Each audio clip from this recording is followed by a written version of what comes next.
안녕하세요. 하루 필수 말씀 충전 하필 큐티 조종환입니다. 오늘 함께 나눌 하나님 말씀은 마태복음 11장 1절에서 10절까지 말씀입니다. 예수님께서 12제자에게 지시하기를 마치시고 거기에서 떠나셔서 유대 사람들의 여러 고을에서 가르치시면서 복음을 전하십니다.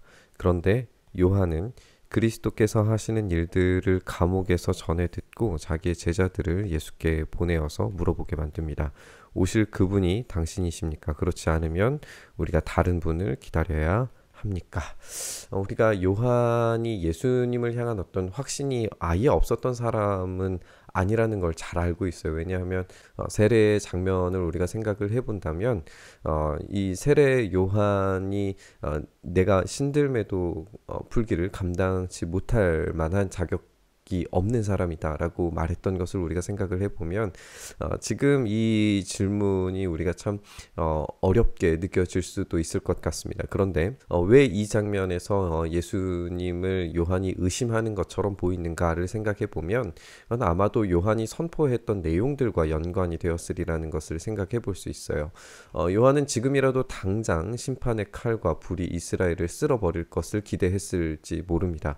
그렇기 때문에 급진적인 회개와 돌이킴을 분명히 강조하는 메시지들을 전달했어요. 그런데 예수님의 말씀은 물론 그런 부분이 아주 없었던 것은 아니지만 죄인들과의 식사, 또 하나님 나라에 대한 어떤 가르침들, 이런 것들이 긴급한 심판과는 거리가 멀어 보이는 것은 사실입니다. 그렇기 때문에 요한은 지금 당장에 뭔가 일이 일어날 것을 기대했는데 그것이 일어나고 있지 않기 때문에 이 기다림을 이야기하고 있는 거예요. 예수님께서 그들에게 대답하시기를 가서 너희가 듣고 본 것을 요한에게 알려라. 이제 자기의 제자들을 요한이 이제 보내게 되는데 우리가 이제 다른 본문을 보면은 제자 두 사람이라고 그렇게 나오는 것을 확인을 해보게 될 거예요. 그러면 지금 이 두 사람 또 이 듣고 본 것, 이것이 우리에게 보여주는 것은 증인의 역할입니다. 그러니까 지금 요한은 의심에 쌓여서 이 두 사람을 보내고 있는 것인데 오히려 이 두 사람은 증인이 되어서 다시 요한에게 돌아가게 될 거예요. 예수님은 이렇게 듣고 본 것을 알리라고 그렇게 말씀하십니다. 우리가 아는 것처럼 눈먼 사람이 보고 다리 저는 사람이 걷고 나병 환자가 깨끗이 되고 듣지 못하는 사람이 듣고 죽은 사람이 살아나고 가난한 사람이 복음을 듣는다라고 그렇게 말씀하십니다. 이렇게 기적과 치유, 죽음의 극복 같은 것은 분명히 메시아의 일하심으로 이해할 수 있어요. 요한이 받아들이기에 불충분하다고 느꼈을까요? 이런 사건들을 보면서 여전히 더 기다려야 됩니까? 라고 질문이 될 만큼 불충분하다라고 요한이 느꼈을까 생각을 해보면 충분히 그럴 수도 있으리라고 생각이 듭니다. 그런 기적과 더불어서 더욱 긴급한 하나님의 임재와 심판을 기대했을지도 몰라요. 그러니까 여기에서 핵심은 지금 요한은 모든 어떤 죄악들과 악한 것들이 다 쓸려져 나가는 그런 심판을 기대했을 텐데 지금 그런 이런 일들이 일어나는 것은 오케이라는 거죠. 근데 하나님의 심판, 정의와 공의가 지금 보이지 않는 것 아니냐라는 그런 질문을 하고 있는 것 같아 보이는 거죠. 근데 그 질문을 위해서 지금 보내온 제자들은 반대로 예수님의 증인이 되어서 다시 돌아가게 됩니다. 증인은 어떤 평가와 가상적인 기대를 붙이지 않습니다. 단지 보고 들은 것을 사실 그대로 전할 뿐이에요. 사실 그대로 전하는 것만으로도 하나님 나라의 임재와 하나님의 역사는 증명이 됩니다. 여기에서 이 심판이 어디를 향하여, 누구를 향하여 가는지에 대해서는 우리가 십자가를 통해서 확인을 해보게 될 겁니다. 나에게 걸려 넘어지지 않는 사람은 복이 있다. 여기에서 이제 이것은 팔복에서 사용되었던 그런 문장 구조와 동일한 겁니다. 그러니까 직역을 하면 하나님이 복 주신다, 걸려 넘어지지 않는 사람들, 이렇게 우리가 해석을 해볼 수 있을 것 같아요. 여기 걸려 넘어지지 않는이라고 하는 이 단어를 우리가 생각을 해보면 이 단어에서 파생된 우리가 아주 잘 알고 있는 단어가 하나 있는데 그건 바로 스캔들이라고 하는 말입니다. 스캔들, 이 걸려 넘어지다라고 하는 말은 마태복음에서는 배교와 관련된 곳에서 사용되는 그런 용례들을 많이 가지고 있어요. 그렇다면 지금 걸려 넘어지는, 또 스캔들에 걸려 넘어지는 사람은 배교하는 사람이다라고 하는 표현으로 우리가 연결을 해볼 수 있을 겁니다. 예수님께서 스캔들을 말씀하시는 것은 하나님의 긴급한 일하심이 지금 당장 보이지 않을 때 신자들이 느낄 수 있는 조급함과 의심들까지 확장해서 적용을 해볼 수 있을 겁니다. 예수님은 언제 오시는가? 언제 악을 쓸어버리시는가? 왜? 무엇 때문에 아무 일도 안 하시는 것처럼 보이는가? 이런 질문들이 스캔들에 빠지는, 필연적으로 배교를 향한 의심을 제공하게 되는 그 스캔들을 제공해 주게 된다는 거죠. 스캔들에 걸려 넘어지지 않는, 그럼에도 불구하고 신실하게 믿음을 수호하는 자들은 복이 있다라고 그렇게 예수님께서 말씀하고 계십니다. 여기에 중요한 표현이 또 이들이 떠나갈 때에 라고 하는 이 말입니다. 지금 요한의 제자들이 요한을 향해서 증인이 되기 위해서 떠나려는 바로 그 시점에, 그러니까 지금 이 표현은 떠나가고 난 이후에 예수님께서 가르치셨다는 게 아니라 그들이 떠나가고 있는 상태, 그때 곧바로 돌이키셔서 지금 무리들을 향해서 말씀하고 계시는 거예요. 그렇다면 지금 요한의 제자들도 이 뒤에 있는 이 이야기들을 듣고 있었으리라는 것을 우리가 생각을 해볼 수 있어요. 그랬을 때 예수님께서 뭐라고 요한에 대해서 이야기해 주시는가를 우리가 살펴보게 되는데, 바로 이 시점에서 예수님은 이 요한에 대한 증인이 되어 주십니다.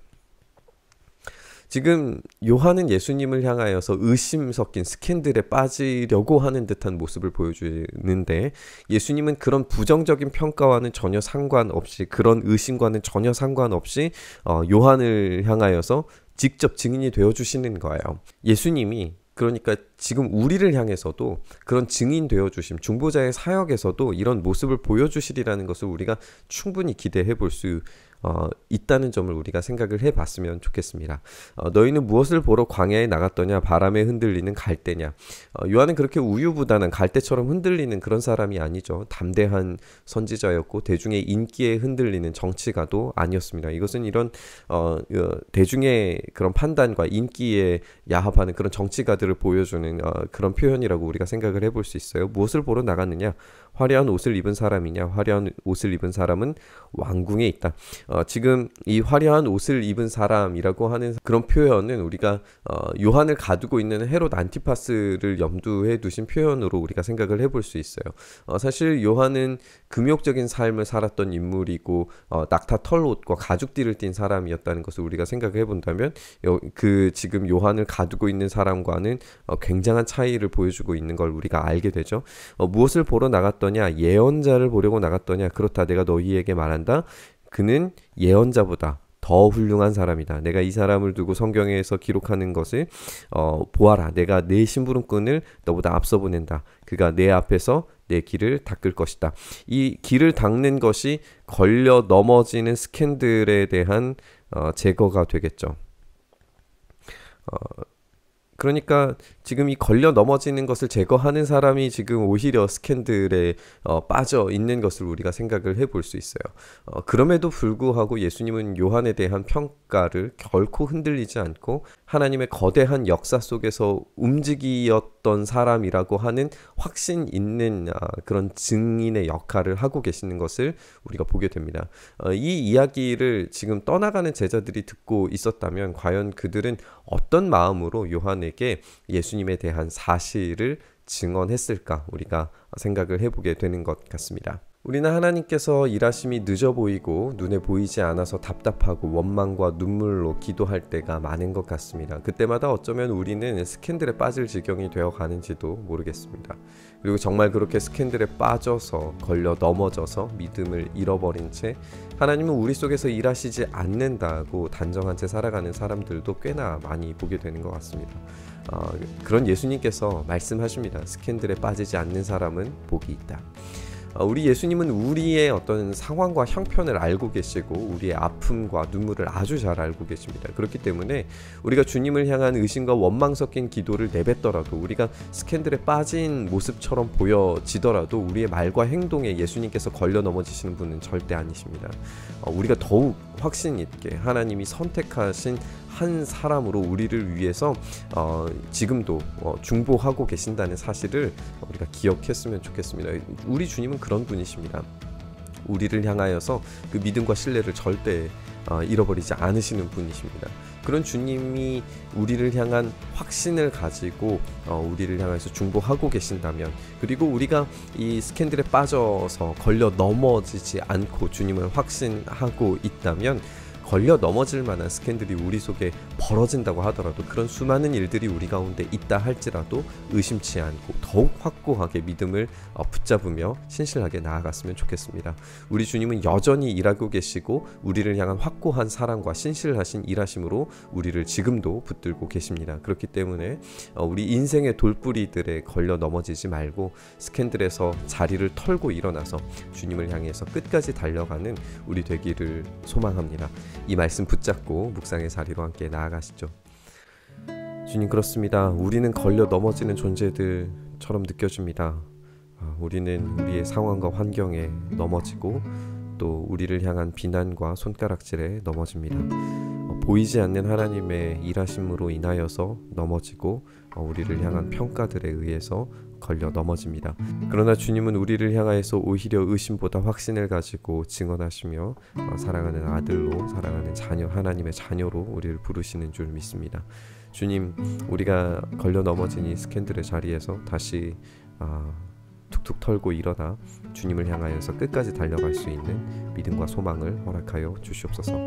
그렇게 우리가 다시 한번 용기 있게 일어설 때에 우리에게 힘주시는 주님으로 말미암아 이 걸려 넘어지지 않는 자들에게 주시는 그 참된 상급이 기다리고 있는 놀라운 복을 우리가 경험할 수 있도록 은혜에 더하여 주시옵소서. 이렇게 우리의 삶에 일하시길 소망하며 예수님 이름으로 기도드리옵나이다.